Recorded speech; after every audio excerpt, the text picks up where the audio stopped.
Hello, everyone, and welcome to today's panel for all our ACRL Liaisons. Today's topic is library spaces, and we're so happy to welcome our expert panel today of 3 librarians with a lot of different kinds of information to share on the transformation, use, and assessment of innovative library spaces. So first we'll hear from Susan Beatty. She is from the University of Calgary. Following Susan's talk, we will hear from Megan Sitar of the University of Michigan. And then rounding out our panel, Jason Aubin, who comes to us from the University of Nevada, Las Vegas Libraries. So I will go ahead and turn it over to our first speaker, Susan. We're really excited to learn from you today. Hi, good morning, everyone. Thanks for having me to speak at this on this webinar. I'm going to spend some time this morning, 15 minutes, talking to you about a research project that I undertook about a year ago now, January of 2016. I'll give you an introduction to that project, background of the study. I'll talk to you about the research question that I had and my methodology, and of course the results. This question of mine came about as I started investigating more about how students work in library spaces. It's inspired, of course, by better minds than mine, one being Scott Bennett, who has said in other occasions, Scott Bennett being an emeritus librarian, we need to move forward beyond planning of things in spaces to planning for learning in spaces. And that really hit a chord for me, because I know that learning takes place in the libraries, but I also know that we know little about the intentional learning and how the spaces that we provide for students better support that learning. So I've done a lot of research and reading and thinking, and I stumbled across another writer, Josh Boyce, who is an academic designer and writer about and researcher about space for learning in higher education. So they've been, to give them credit, those are my mentors and my inspiration. A little bit about our library here at the University of Calgary. It's called the Taylor Family Digital Library, and but it does have books as well as other formats. The library itself serves a campus of over 30,000 undergraduates and graduates. It's a commuter campus. This library, Taylor Family Digital Library, TFDL, opened in 2011. It has 6 floors, and it is about 260,000 square feet. We have roughly 1,900 seats, 27 group workrooms, 300 public computers, printers on each floor. We're wireless throughout and, of course, wired heavily. In the features that I wanted to point to, you can see that we divided our library between noisy, collaborative spaces and quiet spaces. This seems to work best. And we have some different features within those spaces that appeal to various students in different ways. And that was my observation. I was working previously in the Information Commons in the old library and then moved here to the Learning Commons. And it seemed to me that we needed to investigate things. I was lucky to get a grant. And so my question really was, why do students choose the spaces to learn in at the library? And how does that relate to their learning? Not just simply why. I wasn't really interested in, gee, why do you come to the library, but what is it about the space that you use in the library that makes you want to come here and want to learn here and supports your learning? So I interviewed 21 students And these are the questions that I focused on. I provided them with an opportunity to chat with me about their learning preferences, their activities, the space that they worked in the library, and what an ideal space might look like, and then provided them with 15 photographs of different spaces in the TFDL, asking them what did they think about those spaces, how would they be used for learning.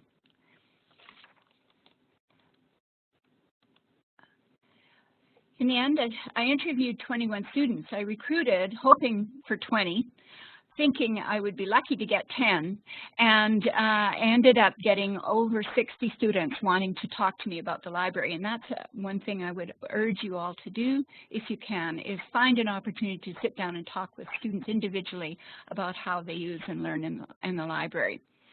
I had a good representative demographic, half roughly second year or below, and a variety of students in STEM and arts and humanities, and a good variety in terms of experience in the library. So I was quite pleased with that broad-based demographic.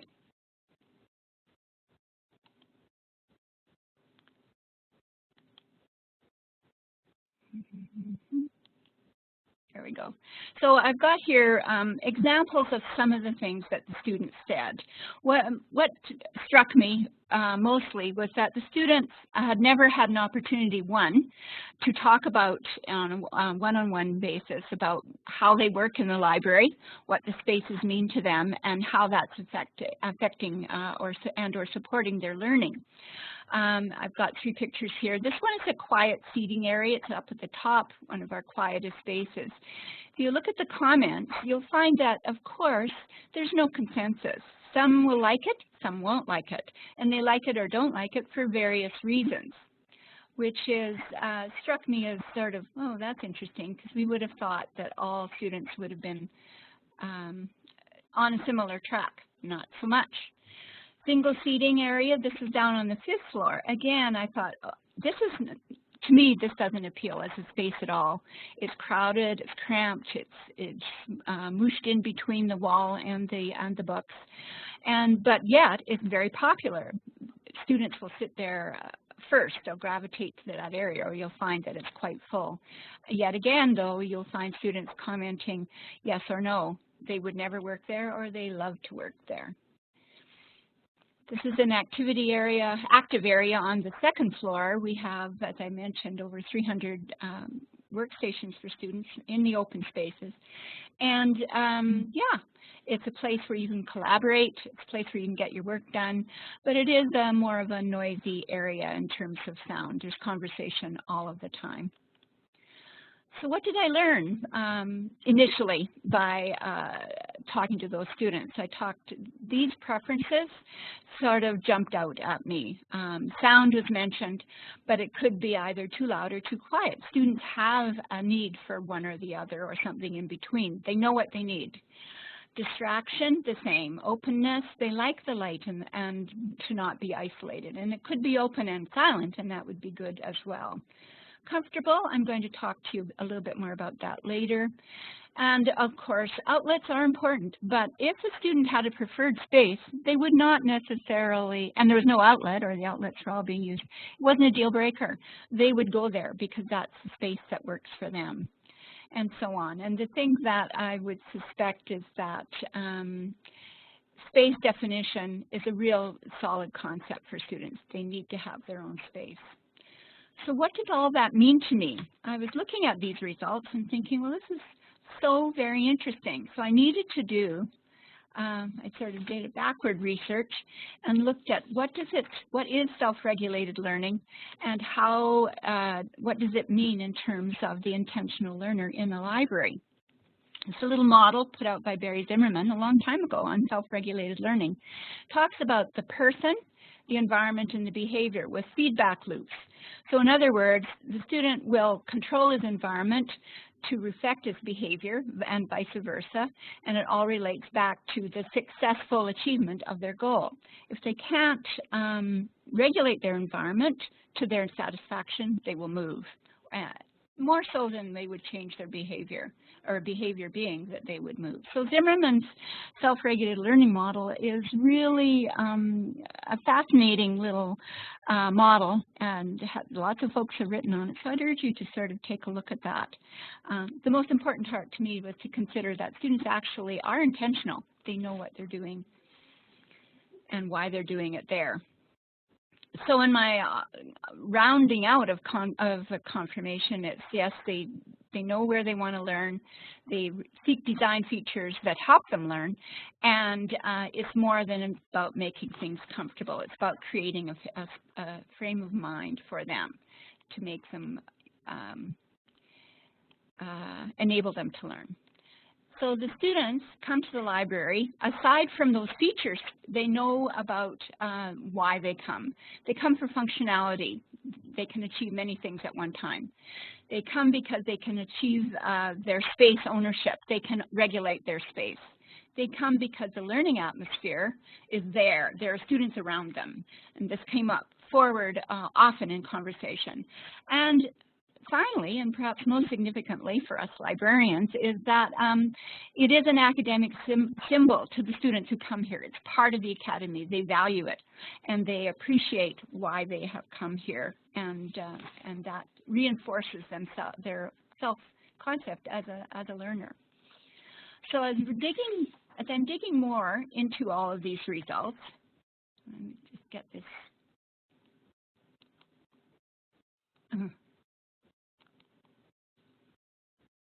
I seem to be stuck for a sec here. There we go. The value of the library. This is my aha moment, and every researcher has one, and I've probably had more than my fair share with this. But the value of the library is that with those elements of space in mind, and the concepts that surround the library and the ability of students to work, they seek comfort and motivation. And this sort of I stumbled on. Students spoke of it as being comfortable. And I asked them what they meant by that finally. It became clear to me that because they were talking about something that was more than a physical comfort. In the end, they had to pause and think because they hadn't really thought about it themselves. They're talking about mental and emotional comfort that their learning space would afford them. And once in that comfort zone, they're open to learning and, more importantly, achieving their goals.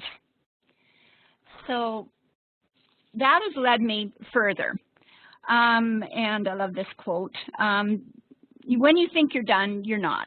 You need to look further in your research, and you need to, if you can, think a little more about it. And that's where I am right now. Because what I'm trying to figure out is there a learning space profile? This little visual here is called a birdifier.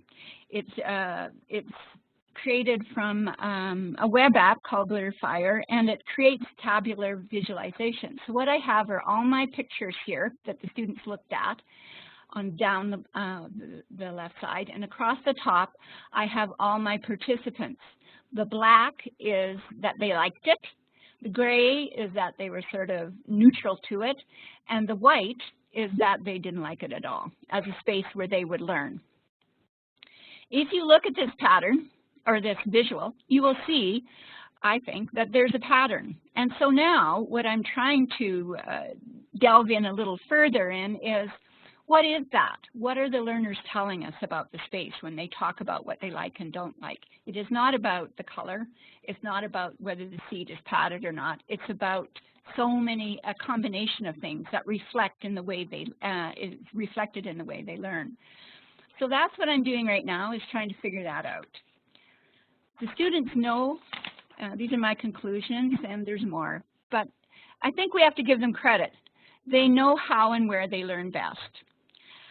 And they choose to organize their surroundings in order to be successful. They want to be successful. They assume they are good learners.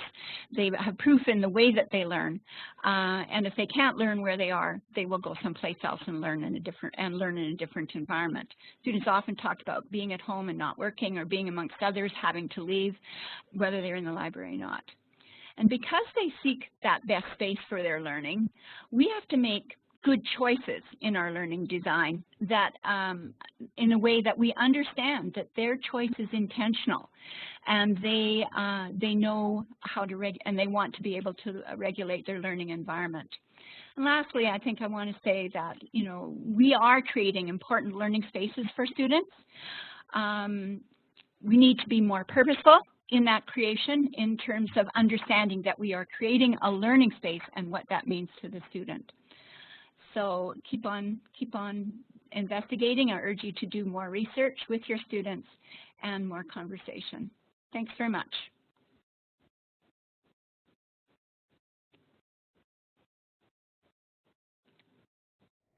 Great. Thank you, Susan. Should I pass the ball here? You should pass the ball, yeah. All right, there we go.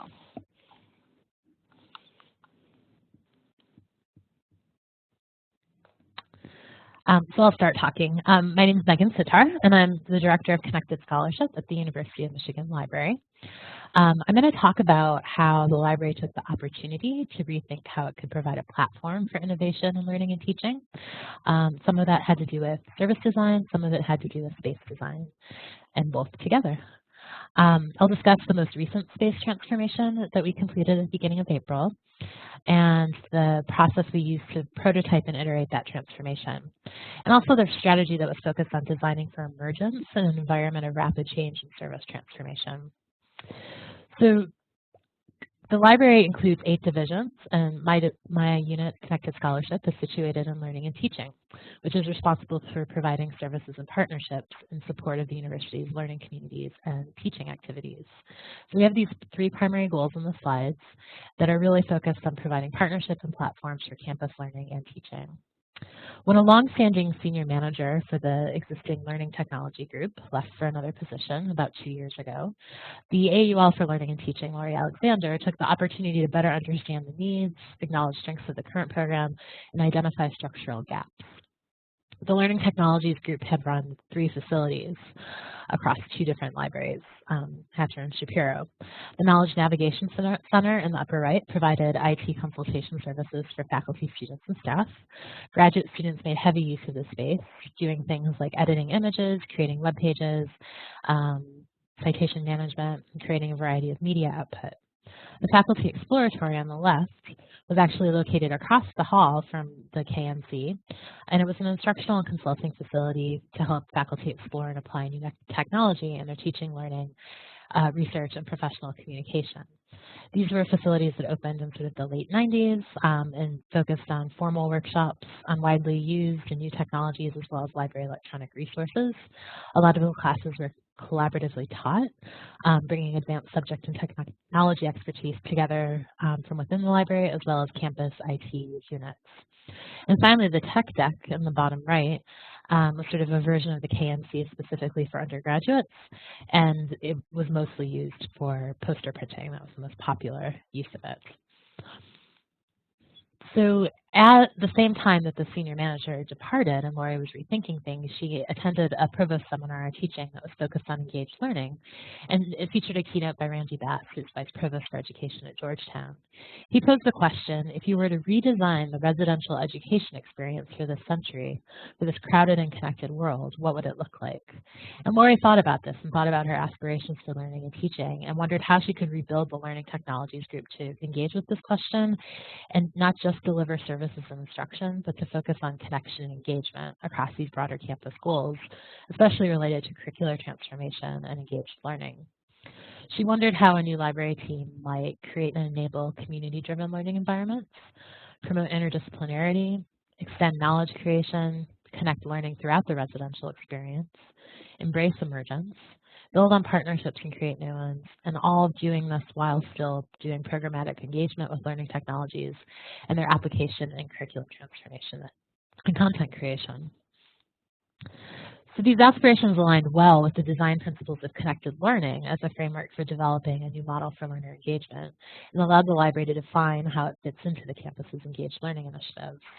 This approach to education is sort of discussed in detail in this 2013 Agenda for Research and Design, and it advocates for broadened access to learning that is socially embedded, interest-driven, and oriented towards educational, economic, or political opportunity.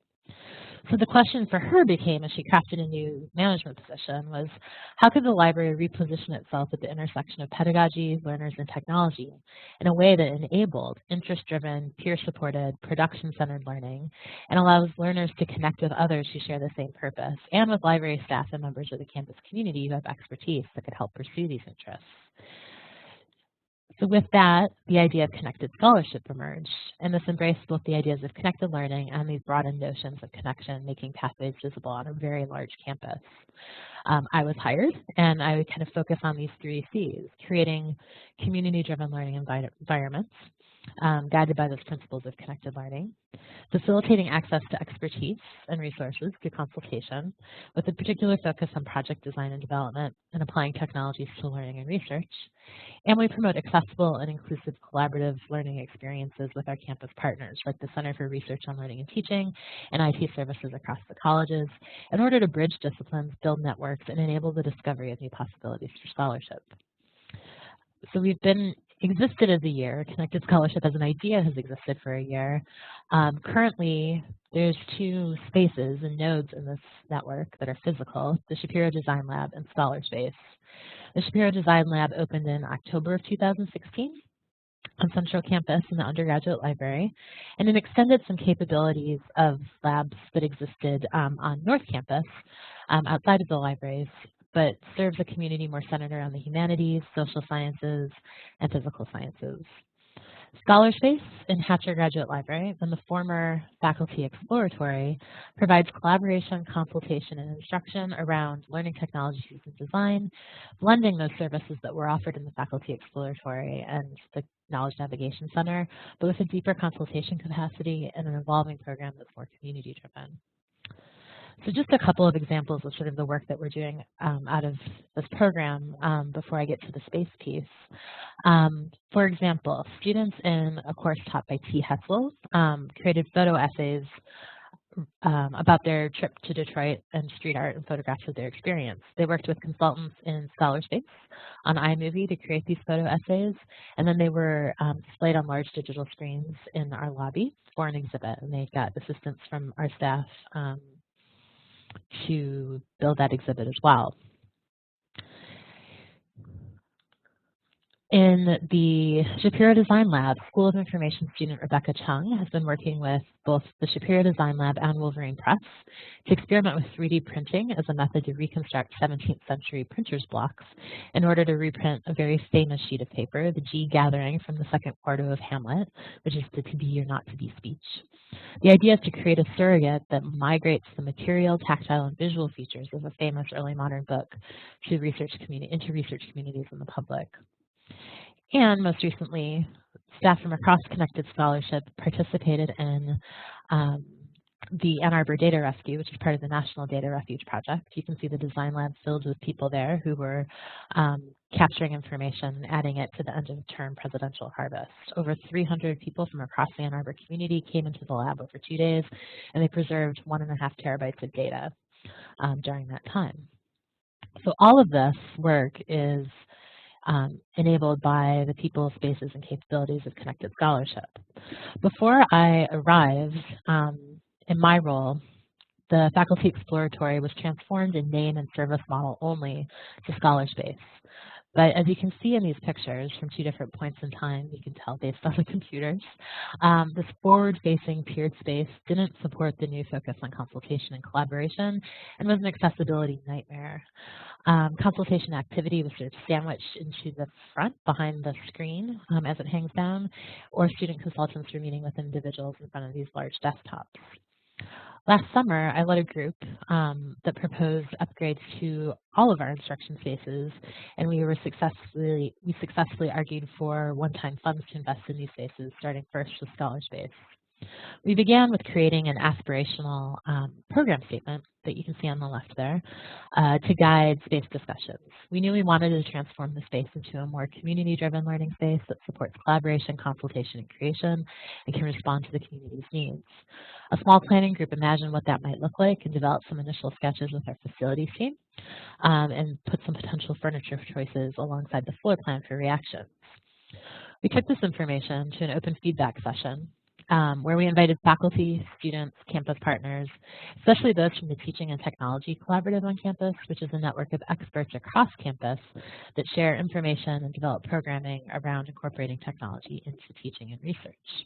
We posed a series of questions during these sessions. These are just 3 of many questions and prompts that we had hanging on walls, and we handed out blank floor plans that people could sketch on, and while they were in the space actually reimagine it and share those ideas with us. We facilitated the same type of feedback session with the student consultants, who are the primary service providers in the space, and asked some questions relevant to how they work with users and how they might prefer to work with users after space transformation. All of this got us to a revised plan, which is illustrated here. A laptop cart would support access to specialized software and group instruction for 18, while a bank of iMacs on those tables along the wall would be maintained as a lab environment, and the consultants would be centered in the middle of the room in that white table.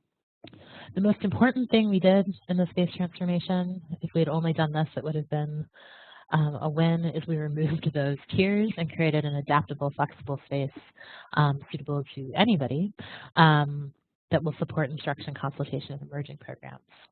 I should add that as we started this work, the library began a year-long engagement with Bright Spot Strategy consultants to develop a space strategy for guiding transformation across the libraries for the future. So as we approached this work, we wanted to take a lightweight approach that would allow it to change easily as the surrounding spaces change without having to make another huge future investment in infrastructure. So the final space, again, a reminder of what it used to look like, and from the same angle in the back of the room looking towards the door, you have what it looks like now. Opened up more, these pod features throughout the space. You can see examples in the following slides of possible rearrangements and adaptations of the space. So small group instruction is supported. Every white surface is whiteboard paint that can be incorporated into consultation and instruction. From another angle, you can see the other pods below, and my colleague Angie Early leading a small instruction session. We've made these ideas available to instructors of how they might rearrange the space depending on what they're actually doing in it. If it's just for basic instruction, a presentation, more of a meeting, I don't know what you would call that, a kind of Senate meeting, with the idea that the space can transform to meet whatever needs emerge in the future. I'll say just 1 or 2 words about the Shapiro Design Lab changes this year as well. It's slowly transformed from a single space supporting design activities to a suite of spaces, as you can see in this layout. A newly developed workshop allows for access to a 3D printer, letterpress, sewing machine, and soldering station. It has more features that you'd expect in more of a makerspace. The Design Lab also annexed and upgraded and heavily promoted 2 media production rooms that were made possible by donors several years ago, and now are doing more programming around it. But really the most exciting, and here's pictures of the Design Lab ideation space, as well as the workshop space that has been built over the last year. The most exciting possibility for the lab, in my mind, is the residency program. It provides a new model for how we're engaging students in the program and space design beyond traditional service models. When the lab opened, students staffed the space in sort of a traditional walk-up model. This past year, 5 graduate students and 2 undergraduates were chosen from over 50 applicants for a year-long residency, where they brought their own interest-driven project to the lab, contributing their expertise in consultation and helping to grow the community at the lab itself. You can see the project topics that they brought to the lab here. And in the next slide, you can see the different areas of campus in terms of the interdisciplinarity that was represented in the group too. We're kind of exploring how this model might be used to forward the program for scholar space and how those consultants could do more project-based work rather than just consulting itself. And we're excited to see how that changes in the future. So finally, in growing connected scholarship, we're leveraging the library as a connector that promotes inquiry unbounded by the disciplines. We're embracing the ambiguity of the future of scholarship and moving away from a framework where we provide services and spaces that anticipate user needs. Instead, we're showing up in partnership with the expertise, spaces, and capabilities in place to make things possible and then fill in the gap between what people can do and what they can imagine doing. Ultimately, by building a program designed for emergence and connection and thinking about how spaces can support emergence and connection, I hope we're creating an environment for interdisciplinarity, discovery, and knowledge creation. Thank you. And I will hand it over to Jason.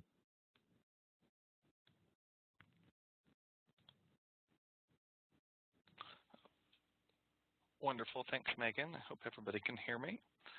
Good morning or good afternoon, depending on where you're at. My name is Jason Aubin, as they said. I'm currently the project manager for our space enhancement project here at UNLV Libraries. Other parts of our team include our associate deans, the dean of libraries, and the libraries are fortunate enough to have an interior designer on our staff. So let me, just a little bit about us. So the library pictured there is Lead Library. It's our flagship library. It's what I'm going to be talking about most today. We have 3 branch libraries on campus, and we're bringing online 2 health sciences libraries that will be in an interim space for about the next 5 years to coincide with the launch of our School of Medicine, which comes online mid-July this year. We are home to almost 30,000 students. About 25,000 of those are undergraduates. We have 1,000 teaching faculty on campus. We are largely a commuter campus with only about 1,900 beds on campus. So the rest of our students do travel in a few days a week. A busy day for us, which is kind of our standard Monday through Thursday during fall and spring semesters. We have just over 25,000 people through the building. So where did our project start? So we opened Lead Library in January of 2001, and at that point the design was already up 4 or 5 years old, and we were out of space. The main part of the facility that was running out of space was special collections, because it was the collection that was growing physically in space. We were also out of staff office space, and we had some working departments such as digital collections that were sandwiched in other areas. So this type of slide might look familiar to some of you. This was one area that was not designated special collection storage, but we didn't have any place else to put it, so this is kind of where it overtook.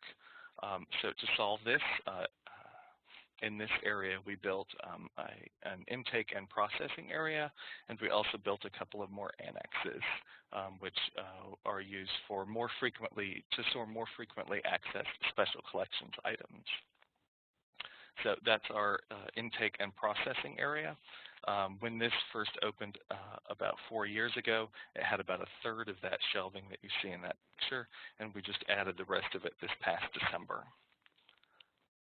So where does this go for student spaces? Well, we had to shuffle some student spaces around. This used to be our graduate lounge. It wasn't overly used by graduate students. It was kind of in a hidden part of the building, and it just had some furniture in it, but not anything that was really programmed for their use. Convenient to the what appears to be the front wall of the room in this picture is the back side of special collections. So that's where we built the annexes, but we had to move the graduate lounge elsewhere in the building. Because we moved the graduate lounge, we were able to take part of it and build the Goldfield Room, which is a multi-purpose room that we can house. Actually, we can fit all of the library staff in it. We can host community events and campus events in this space. It has a full AV suite, and it has some digital technology, digital exhibit walls in it by Multitaction. So this is the new graduate commons that we were able to bring online. It was developed after a year-long consultation with the Graduate College and the Graduate and Professional Student Association. So it's not just a real estate deal. We worked with them to plan it and program it, and we operate it under a memorandum of understanding. We paid for the space so they could really get what they wanted because we actually had the money to fund it. This used to be a staff space that was used for processing newspapers, periodicals, government documents, microforms, that sort of thing. That was folded into another physical space in the building. Here's an example of a flexible group space in the Graduate Commons. Most of their walls are built out of these mobile marker boards, so if they need to open the space up, they can.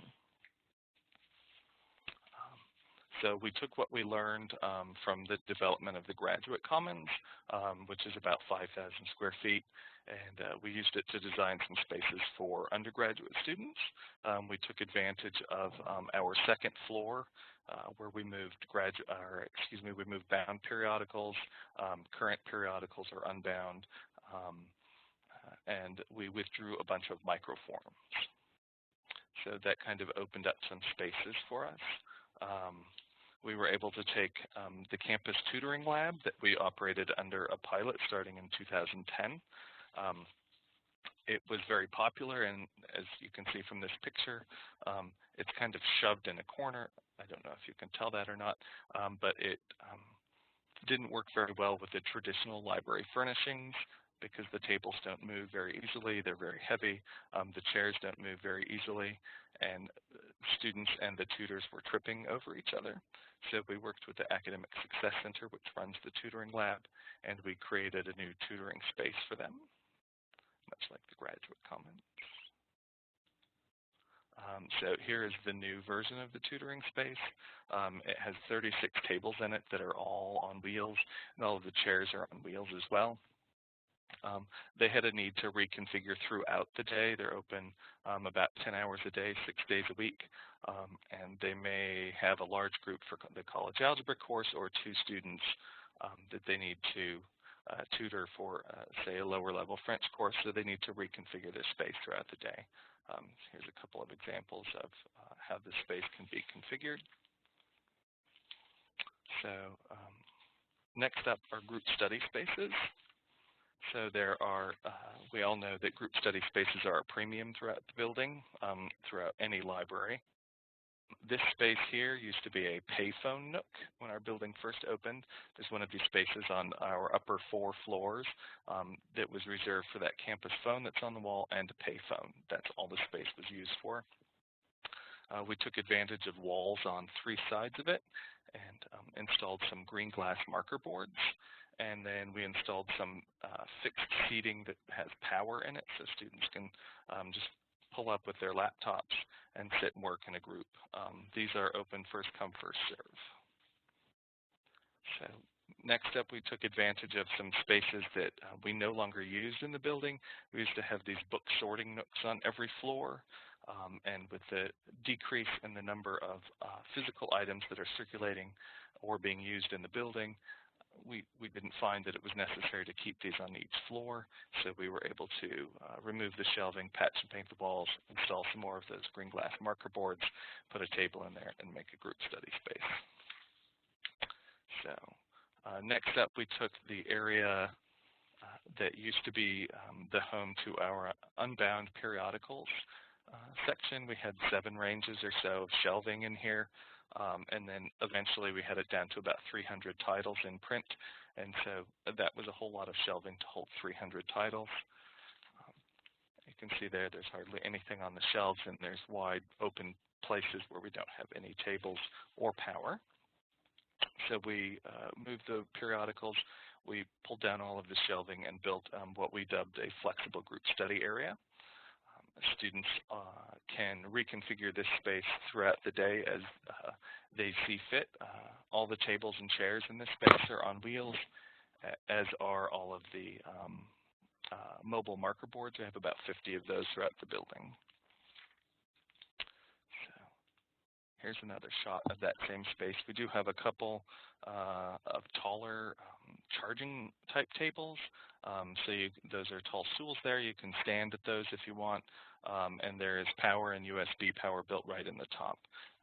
We actually designed those for kind of a stop, perch, and recharge for 15 minutes, and students are actually using them more long-term than we initially thought.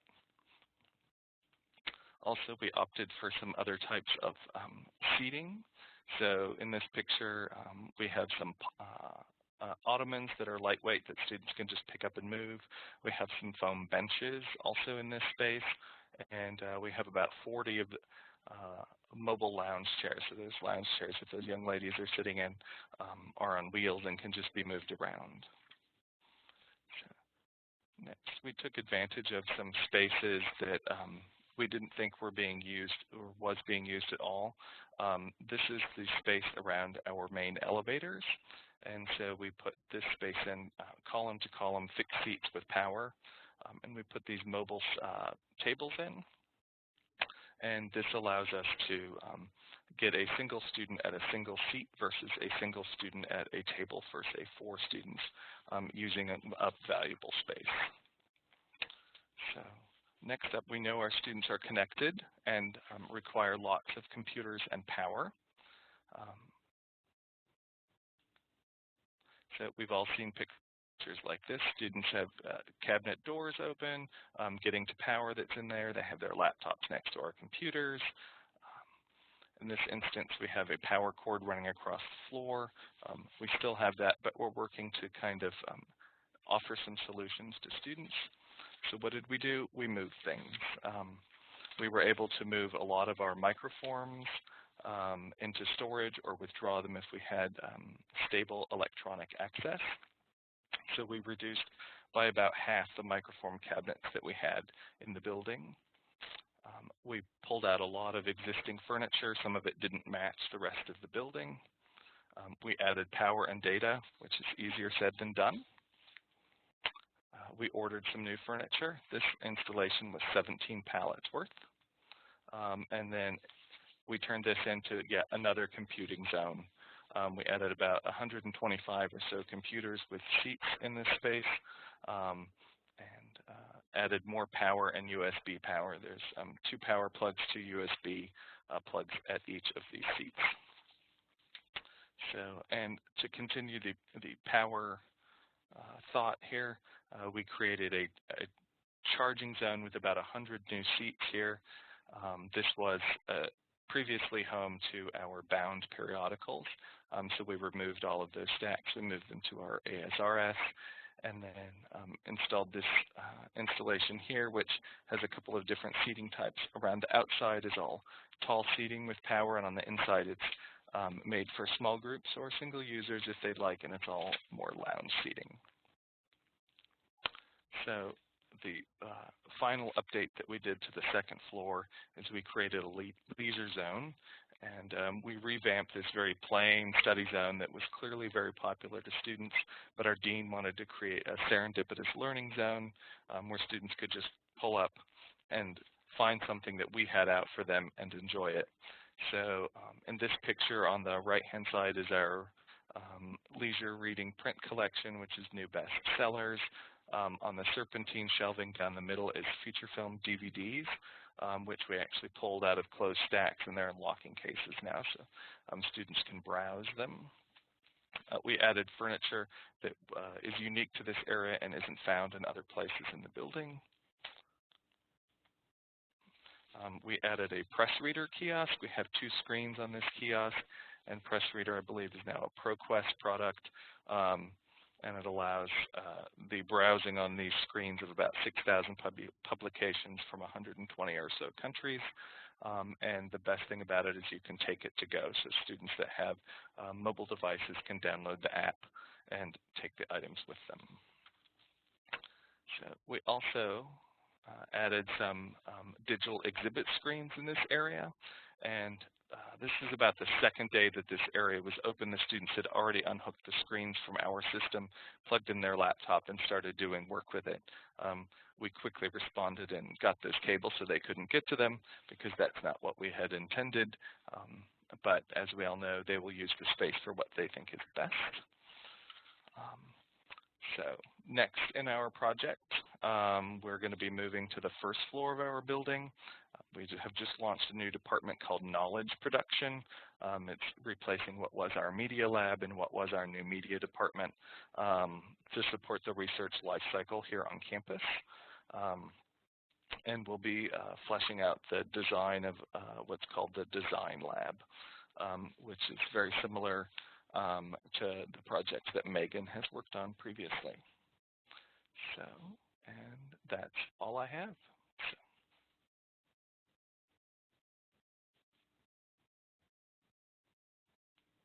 Thank you so much, Jason, Megan, and Susan, our expert panelists.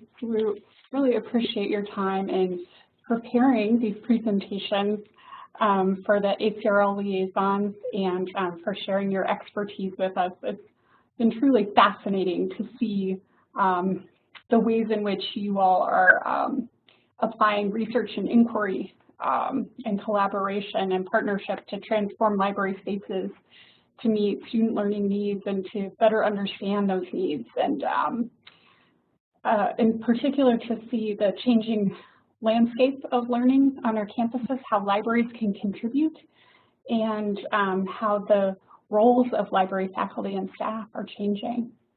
So it's so very interesting. And we do have a few minutes for Q&A with all of you, if you have a little bit more time to stay with us. And our first question is for Susan regarding the research that you had done and the interviews. Did you get a grant to support that? And when you were doing the interviews, how long would you usually sit with an individual? And did you give them any kind of gift card or anything for their time? Yeah, hi, thanks. Yes, I got a grant from the University of Calgary, Teaching and Learning Grant, it's called. So we have a new institution here called the Taylor Institute for Teaching and Learning, and as part of that support that the university wants to give to our faculty for emphasizing teaching and learning, a grant program was implemented, and I was very lucky to get one of those grants, which allowed me to hire a research assistant, who's a godsend, and also provide some incentives to students, so to get the numbers that I needed. So I did offer, and I recruited with that offer on the poster a gift card, and it was a $25 gift card, which apparently was very appealing. So I got a lot of response. Now it's hard for me to know whether the response was because of the gift card or because of the topic, but I like to think it was the topic. And when I interviewed the students, roughly each interview was about an hour. And that's at least what I told them it would be, and sometimes a little longer, sometimes a little shorter. But an hour gives you plenty of time, I feel, to script out your questions, to ask follow-up questions, and to do your probes. So as each student was recruited, they were sent, because of our ethics process, required to send the questions. So they knew beforehand what questions they were going to be asked, and of course they also saw the photographs as a result of that too. So when they came, they were well prepared, I feel, to initially talk, and we really wanted to talk about the library and their use of, and their work in the library. The part that they weren't prepared to talk about was of course the probing questions. How does this relate to your learning? Why is this important to you as a learner? And when you start asking those probing questions, that's when you get to the meat of the matter. Excellent, thank you so much. Just another question for you, Susan, if we may. How important do you feel it is for us to recreate this kind of investigation in our own local context when there are written studies where we can read more generally what others have learned? Oh, boy. That's a really good question. I think it's really important because all of us, in creating our own spaces, we have some expectations. I know Jason said that wasn't how we wanted it to be used, so we changed it, right? So we have some expectations. We set up expectations, and we design according to those. And it's always good to confirm or negate those expectations through discussion with the students. The students that I encountered, they were active, involved, intelligent, bright young people, and they had a mission. They wanted to talk to me about the library. and how they worked there. So I think you can't buy that kind of information as it relates to your own spaces, and you certainly do learn from the students as you sit and listen to them talk about themselves as learning in your space. That's great. Thank you so much. That's wonderful. So I want to kind of shift the focus now to connected scholarship and back to Megan Sitar. And a couple of questions for you, Megan. Since you were coming into a new scenario and there wasn't really a blueprint for you in terms of what success looks like, I was wondering, how do you know things are going well? I mean, if you have 3 people at a data rescue event, that's great. If you're able to repurpose spaces so that they meet accessibility guidelines, you know you're doing things right. But what other benchmarks are you looking for, if that makes sense? Yeah, that's a great question. And some of it's still in progress since the space just opened in April. We have a meeting next week to talk about our ongoing assessment plan for Scholarspace. We've changed the booking of that space, both for library staff and for the campus community. So we're going to have a lot of new measures that are requiring us to rethink how we're tracking space use, capturing information about how the space is being used, not just when it's being used. And then as things are changing in the spaces surrounding Scholarspace, how we're actually measuring service success. So I think it's going to be an ongoing transformation, and I don't have clear measures yet, since it's all a little experimental.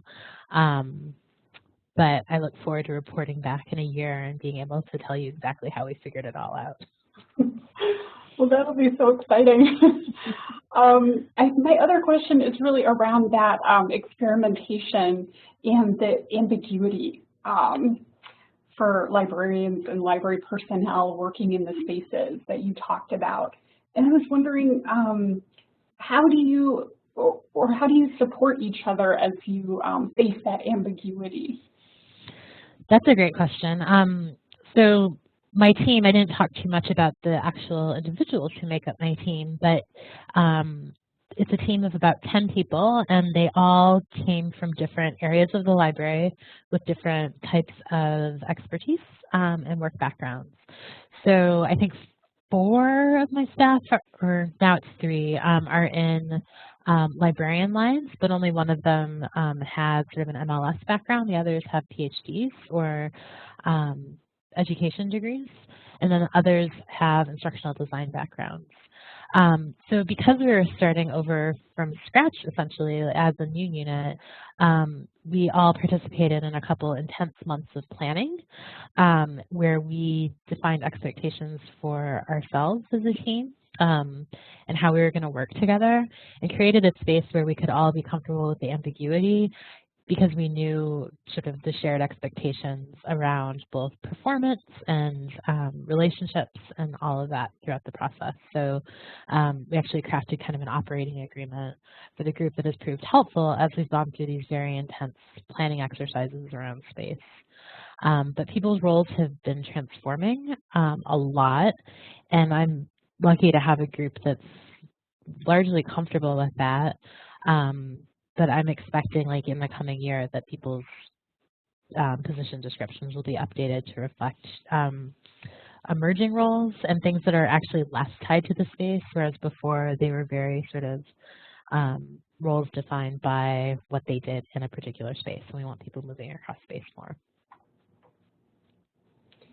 Oh, that's so fascinating, and thank you for sharing that with us, Megan. We look forward to hearing more from Connected Scholarship in the future.